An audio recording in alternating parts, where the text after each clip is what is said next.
Welcome to Behind the Barcode, the podcast that goes beyond the label to uncover the stories of the faces behind your favorite products. We're your hosts, Anna and Sydney. In this podcast, we dive into the dynamic world of consumer packaged goods with a focus on better-for-you products. As entrepreneurs ourselves, we know firsthand the challenges and triumphs of bringing a product to market. That's why we're here to share the journeys of fellow innovators, industry experts, and entrepreneurs who are making waves in the CPG space.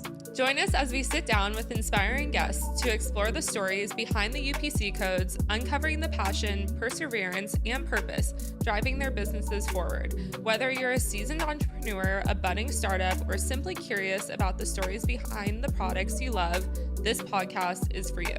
So grab your favorite snack and get ready to go behind the barcode. Okay, everyone, welcome back to Behind the Barcode podcast. Today we have Anna and I's really good friend, Erika, founder of Kefirlab. Hi, Erika. Thank you so much for coming on our podcast today. Thank you for having me. It's exciting.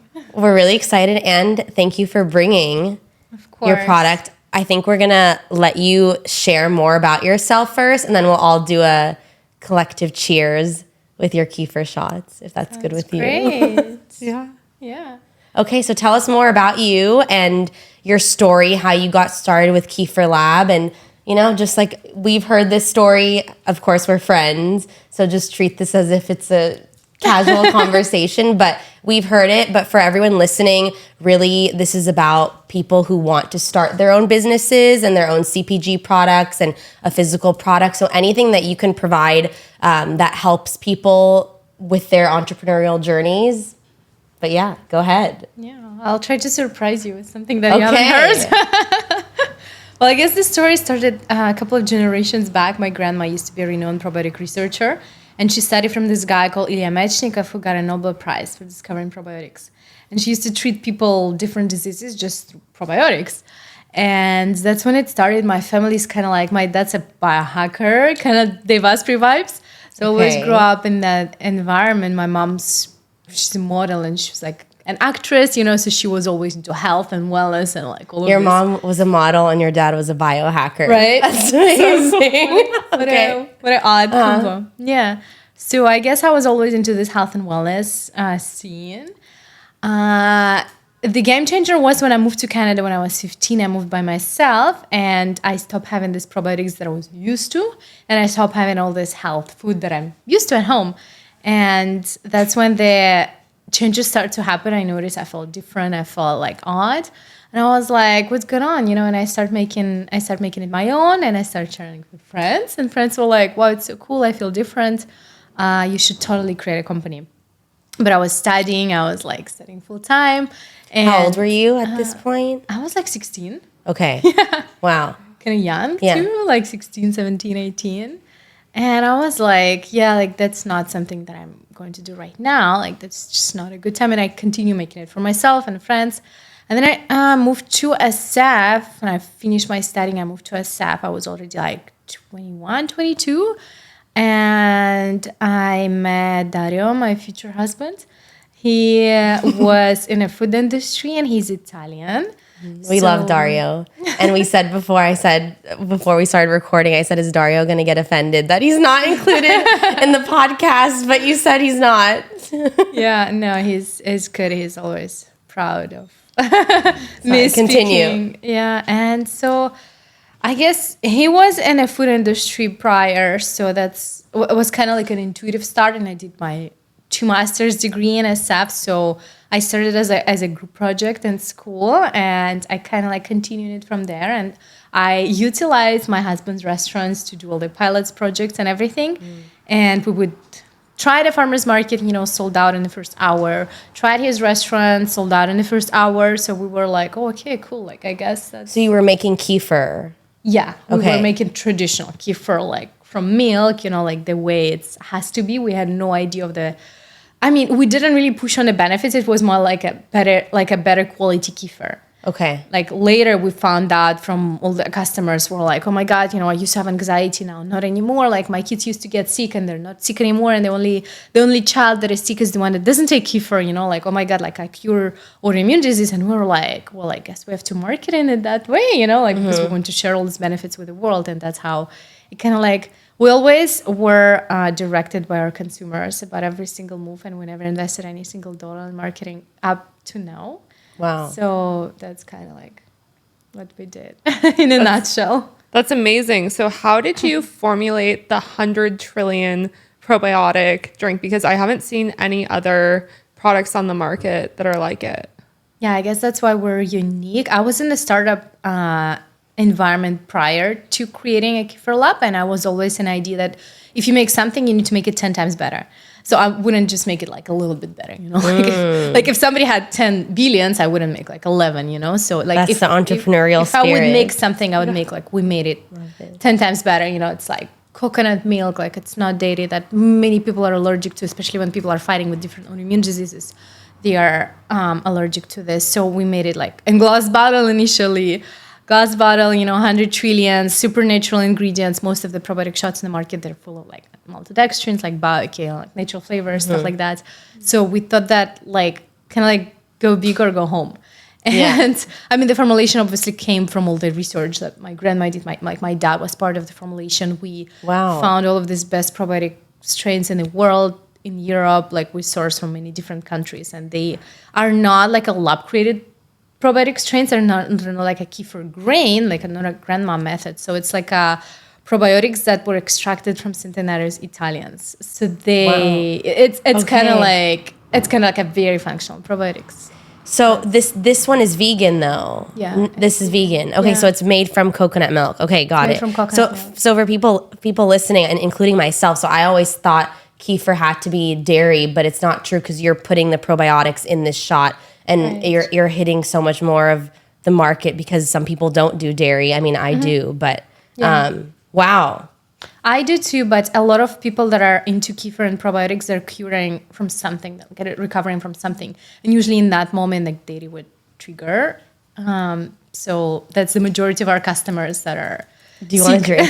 I want to drink this. Should we take them? Yeah. You're probably used to. Are you sick of your products? Because sometimes I am. It depends. Depends on the day. Wow. Okay. Cheers. Cheers. Vanilla, 100 trillion probiotics. Thanks for bringing this. Thank you, Erika. They're so good. I Really get them good. all the time at Air One. I love the strawberry one too. Oh, the 49ers shot. This is real. Yeah. Speaking of which, yes. can you please tell us about the collaboration with the 49ers and how that all came to be? I didn't know this. Anna told me about this, and I had no idea. Yeah. That happened like serendipitously, like everything else in our journey that I'm sure you would relate. I was interviewed by the director of nutrition of 49ers, Jordan. He contacted me like 2 years ago, and he just called me on my cell phone. He was like, "Hey, I want to interview you for the Men's Health magazine, and I'm writing something about probiotics, and I found I want to learn from the best of the best, and I want to interview you." So he interviewed me for that magazine, and I shared him the story, the benefits of probiotics, and he was like, "Oh, by the way, I'm the director of nutrition for 49ers, this local team." I was living back in SF at that time. I was like, "Yeah, sure." And he was like, "Oh, I want to bring it on the team." He got so excited by me sharing the benefits, and he was like, "I'm just going to bring it on, and I'm going to order it for everybody." And then they loved it so much. But they wanted to have something sweet and like a berry flavor, and we would never put anything like a sugar or something inflammatory, like a natural flavor. So we created a formulation together with him, and it kind of started from there. And then they loved it so much, and they're like, "Oh, we want more flavors, And we created like this vanilla that you just had, and all very good. Yeah. It's very good. Really good. That's such a cool collaboration. Yes, I feel like that's not something you typically hear in the food space. Yeah. Especially with this kind of product. I don't know why, but I love how it's so unique. It's just like the 49ers and then Kefirlab. But I don't know, it just wouldn't be something that I would think of, but that's what's so amazing about it, is that you wouldn't have thought about it. What have you learned from doing that? I guess something was funny. We were both at the Expo West, and we shipped to 49ers. They won't start again without our product. So we ship them anywhere that they play. And most of the time we ship them like overnight, and they do consume a lot, and there's a lot of players, So we ship them like crazy huge boxes, and we ship them to Super Bowl. And we were at Expo West, and the guy from Yes. Raiders came to us. He was a director of magician of Raiders, and he was like, "Oh my god, I saw you like a huge box in the Super Yeah. Bowl. Like it came to the hotel that they were all staying in." And he was like, "I tried it, and like we felt so different, and like we want to have it too." So now it's kind of like all starts from there. So it opens up more. Right. Distribution for sports. Yeah, but That's to be honest interesting. with you, they consume like a chain of grocery stores. Like they consume a lot. Yeah. So that's a great. That's amazing, especially because I feel like more junk food is often associated with like athletes, Right. And like or like the NFL energy drinks. the energy drinks. Yeah. And then when you're reading the benefits here too, like I feel like when you take anything like this, it just wakes you up. So I'm confused, right? And I don't really know where probiotics come from. course. It's something that I've always wanted to know. I'm like, where is it actually from? So you're saying they extract the DNA of Italian ancestors.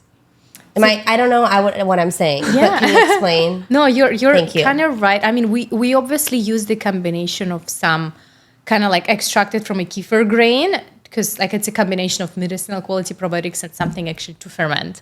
So we use a combination of those two, but the medicinal probiotics, they do come from Italians that they live above 100.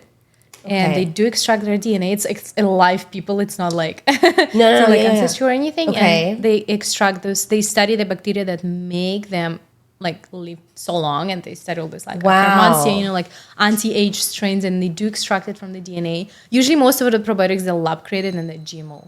So usually they're synthetically created, and we don't really know if they're effective or not. That is so cool. Yeah, these are like real stuff. And Did you know this, Anna? No, I had no idea. Because I heard what you were saying, and then I'm like, wait, maybe I sound dumb that I don't know what this is, but I'm glad that we're asking, because I didn't know. Like, where do probiotics actually come from? So it's the live strains, and they're studying essentially the strongest, or like it's survival of the fittest. So they're extracting the fittest microbiomes and then using that to create your products. Yeah.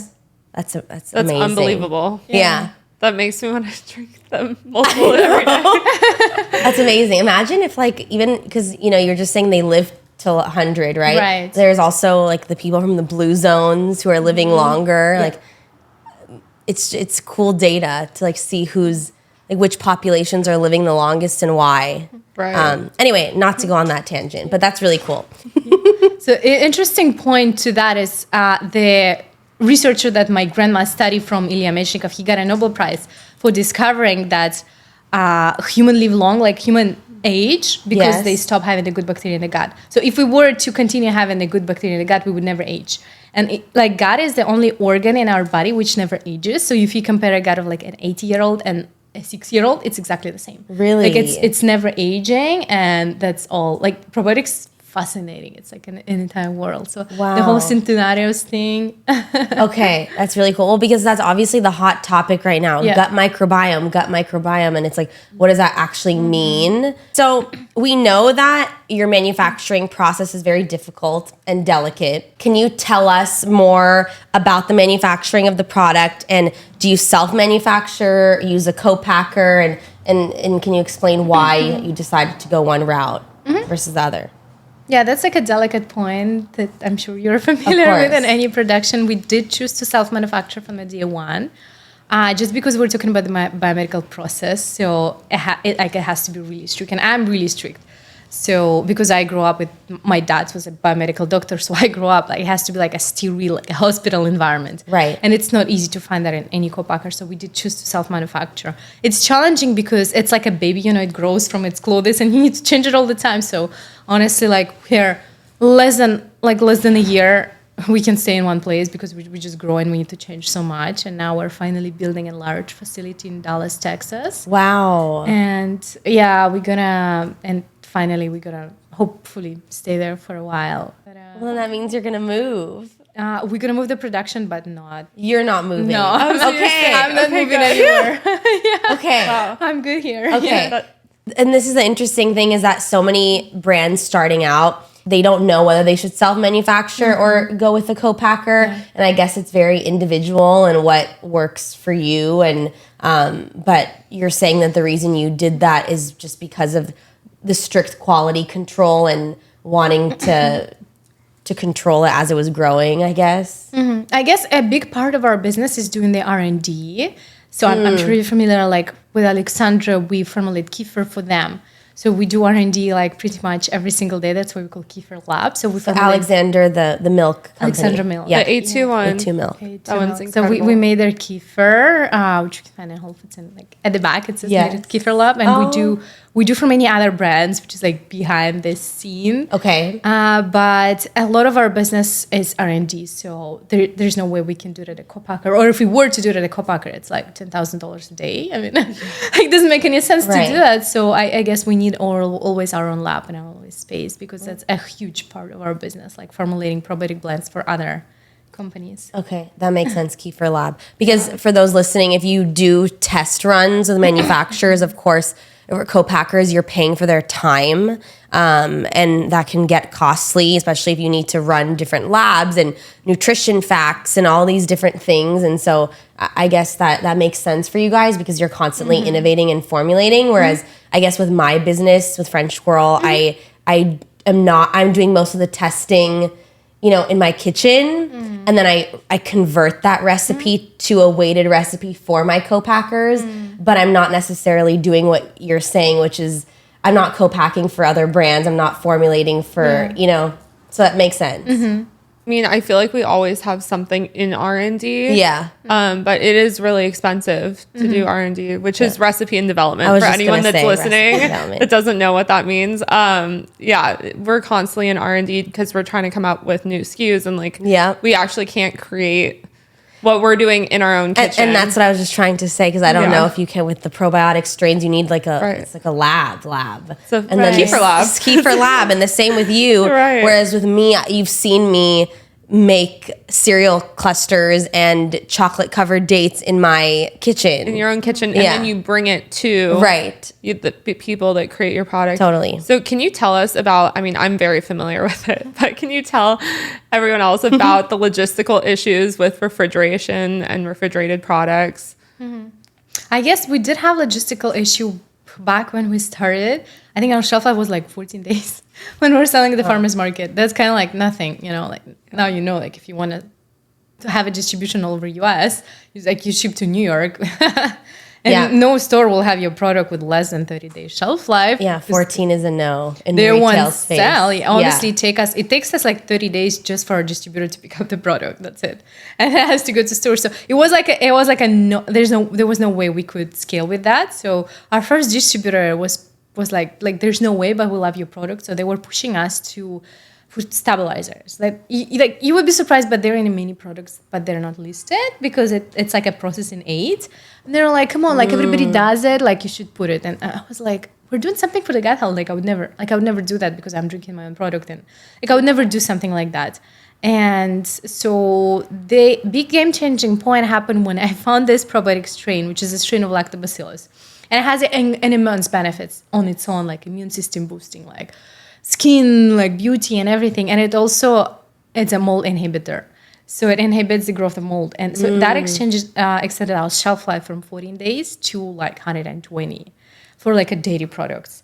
Wow. And obviously for coconut. So including that probiotic extended your shelf life. Yep. Also, when you were saying this, I was thinking about my dad, because he says the same thing about what you just said about how so many products don't list that they include stabilizers in their product because it's under the guise of processing aid. And so, he won't eat dried fruit even if it just says mango, my dad. Why? Because he thinks that they're adding sulfur and other things even if it's not listed. That's interesting. To dry it. And I said, how interesting. And I mean, maybe, and I don't know, but like Erika said, how many brands are you adding things in that aren't listed? So many. I mean, anything that's done during the processing, they don't have to add. They don't have to add it. And then if it's less than a certain percentage, they also don't have to add it. Yeah. Pretty sure, right? If my dad's listening to this, I just gave him a shout out. I still eat dried fruit. Now I'm going to think about that. No, sorry. I still eat dried fruit. Sorry. That's funny. But yeah. Speaking of your lovely husband, Dario, who, by the way, helped me so much at Expo. You have no idea. Shout out.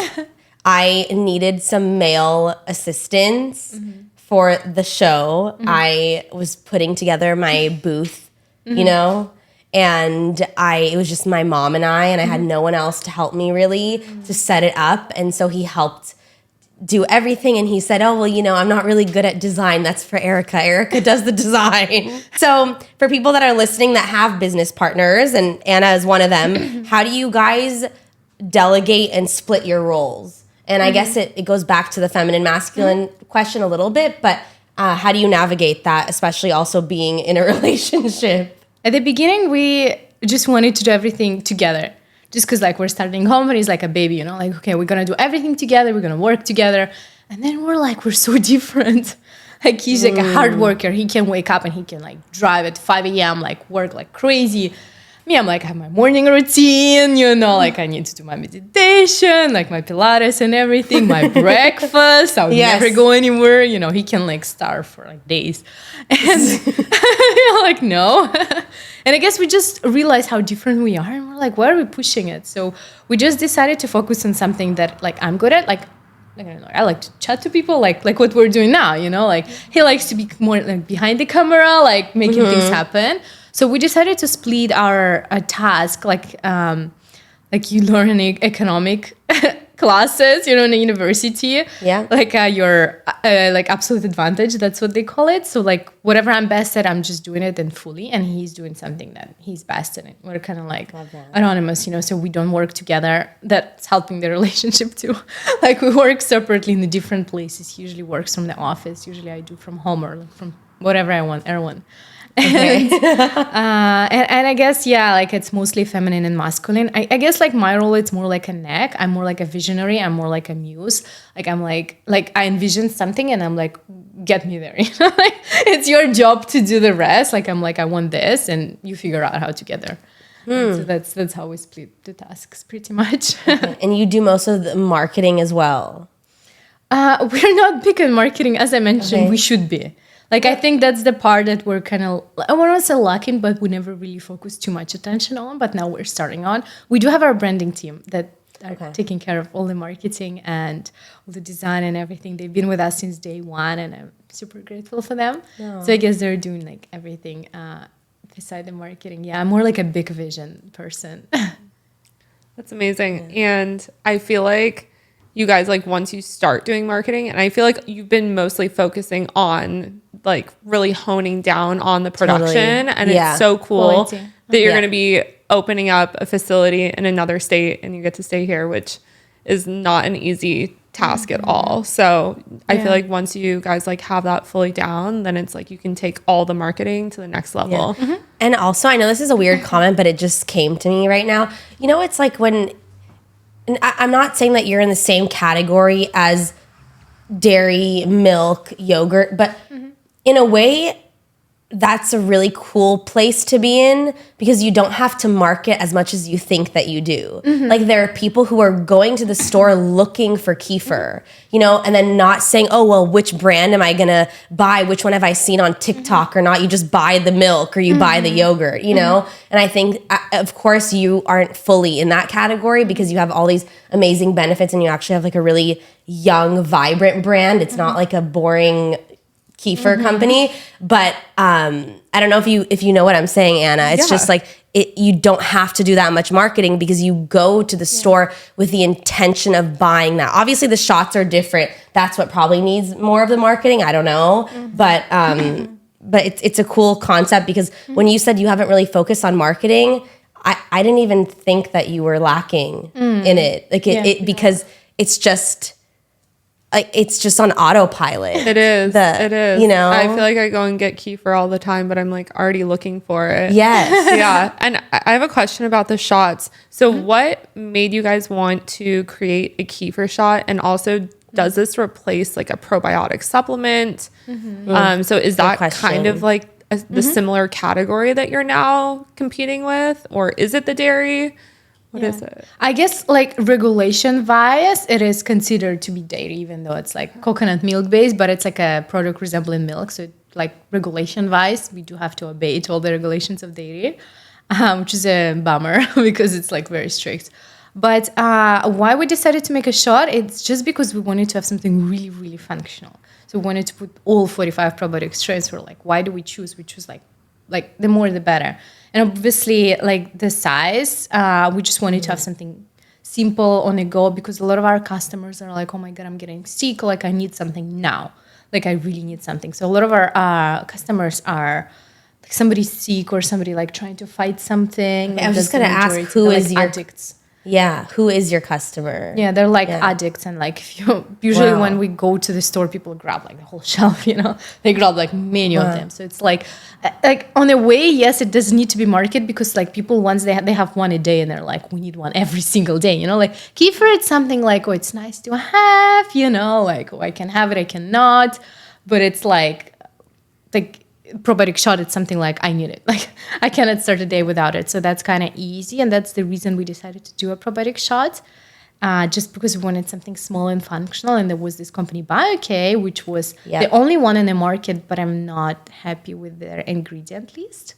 They're kind of like, they're positioned to be gut health, but like if you look all maltodextrin, natural flavors, and we just thought that we could be better and more probiotics. So that's how we came to do a probiotic shot. Yeah, I used to take the BioK ones every day as a kid growing up. Oh, fun. Fun fact. Wow, I think that may have been the most like healthy thing in my house Okay. growing up. But yeah, my dad really had us on those. And then once I became aware of the ingredients and I saw the ingredients, I was like, all right, I'm not taking this again. So it's so cool that you were able to create like a healthier alternative. Yeah. And I also, ever since I started taking kefir, I haven't taken probiotics either. I don't take probiotics either. You don't? Like for years, I haven't now.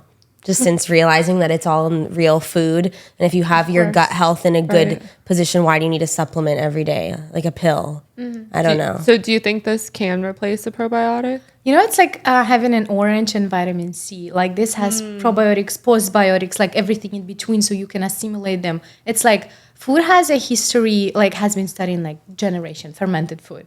Like all the supplements, it's something very new. And it's something not regulated. Like I know, like Haberman talks a lot about it, like probiotics, fermented food versus pills. And it's something that is just like we know.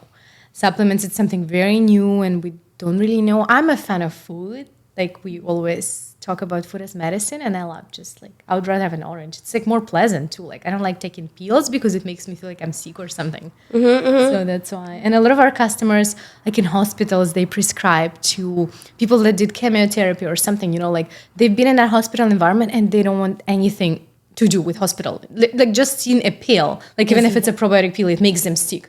It's like they just I never thought about that. Like they don't want to take anything like so that. interesting. Yeah, like you don't want to remember. Yeah, or just even the fact that when you're taking pills, it's like, it's telling you, I don't know, it's the mental association. Yeah. Okay, so final question, and this is more about you, because we know that you love to dance specifically, and I, as do I, and we still have to do a dance class together.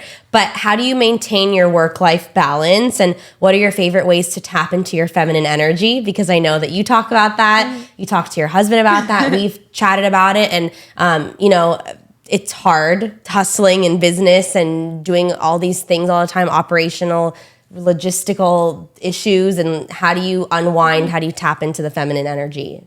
I guess I prioritize that like above all. Yes. I guess like I just gonna snap. choose myself. I guess like that's the most important thing in my life. Yes. So just like choose myself every single day, and that's my priority. So whatever can wait.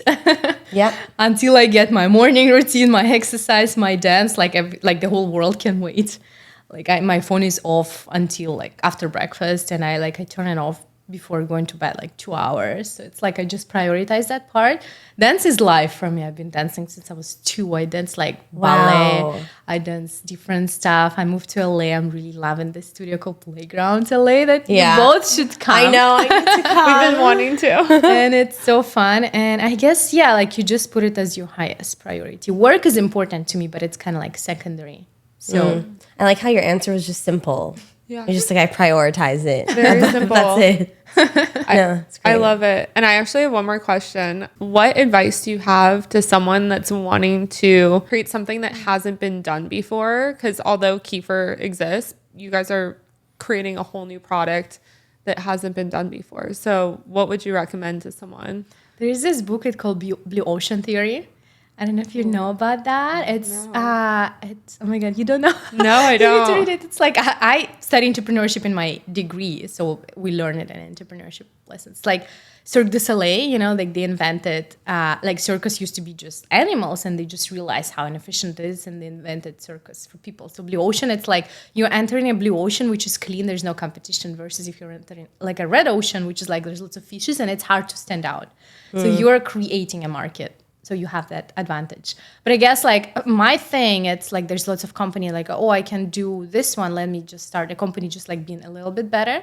I think when you're doing that, you have to be 10 times better. Otherwise, like don't even bother, because it's not easy to create an option, and like it's not easy to make people to get something that they don't usually get. So unless you think you can do something 10 times better, like it doesn't make sense to do that. But I think you can find a way to make it 10 times better, and then take that leap of faith, and then everything's gonna work out, and then you make it work. I love that. When you keep saying 10 times, Yeah, I keep thinking of 10X by Grant Cardone. Right, The book. 10X. Have you read that book? Of course, yeah. It's so good. It That was the foundation. Yeah, like Blue Ocean and that book, and like a lean startup, also another Oh yeah, one. I read the Lean Startup. That was really good it's too. That was One, and you can define what 10x or 10 times better means to you, right? Like as I'm hearing you talk, it's like, okay, well, I just launched a peanut butter in probably one of the most saturated categories there is, right?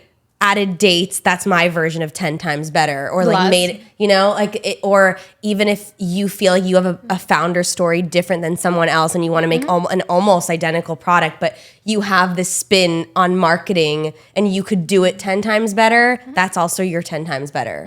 100%. Yeah, because what is it? There's no reinventing the wheel, really. There are some, but everyone has done some version of something. Definitely. You know? 100%. Or it could be like the number of outputs that you are doing. So like say if you're making one TikTok video a day, you can just 10x that and make 10. Hell yeah. I mean, you can By the way, she's about to do 10 TikToks a day now. I know. Oh, really? I've already done that challenge. Okay, go ahead. I think you just sit down and you think, how can I make it better? Like if you want to create like I don't know, like a peanut butter, right? Yeah. You just sit down and you're like, how can I make it better? Okay, I can make it like I can add date. Okay, how can I make it even better? You know, and you do like this sometimes, and you just like Love it. Okay. And where can our guests find you if they would like to check you out and Kefirlab? find Not me. check you out. I'm sorry. Pick me up. Pick you up. 310. No, sorry. They want to find you. They can find me. I'm not a big social person, but I do have an Instagram, and it's Erika America. And We know Anna and I only call you Erika America. yeah, so we do have an Instagram. It's called Kefirlab for the company, and we do have a website, kefirlab.com, so you can find me there, and that's about it. Amazing. Thank you so much, Erika. Thank you. Thank you. Such a pleasure. Thank you for tuning in to Behind the Barcode. We hope you enjoyed diving into the stories behind the products that fill your shelves. If you enjoyed listening, be sure to subscribe, rate, and review our podcast on your favorite listening platform. Stay connected with us on social media for updates, behind-the-scenes content, and sneak peeks of upcoming episodes. You can find everything linked in the show notes. And if you have a story to share or know someone who does, we'd love to hear from you. Keep innovating, inspiring, and being curious about the stories behind the barcode. See you on the next episode.